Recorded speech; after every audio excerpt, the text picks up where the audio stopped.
called value traps. Value traps are stocks that appear to be cheap based on traditional valuation metrics like the PE ratio. However, they're cheap for some very good underlying reason.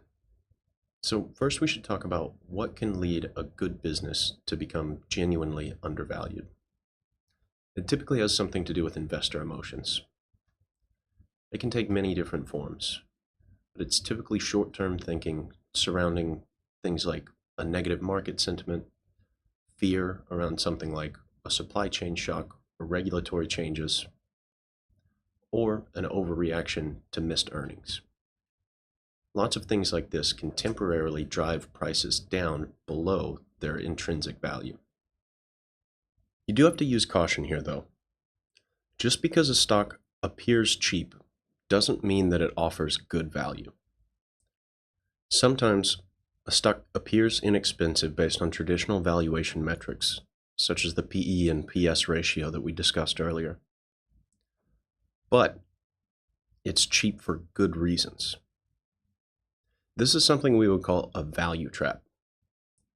It's something that appears to be a bargain, however, it's inexpensive for really good reasons, such as declining business fundamentals, an eroding competitive position, a lack of industry growth opportunities, or one of the many other negative components we discussed previously. As tempting as it can be to look just at the valuation metrics, in order to avoid value traps, you have to dig deeper than that.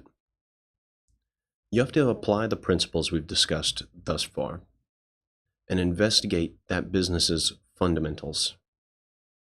You have to look at their overall financial strength, level of profitability, their growth prospects, as well as the dynamics of the industry they operate in. If there are red flags associated with some of these key components, then that low valuation might be for good reason. A great way to get an overview of this is by using Guru Focus's warning signs tool, which quickly consolidates many of these red flags we've discussed and puts them front and center, allowing you to quickly separate possible value traps from good value investments.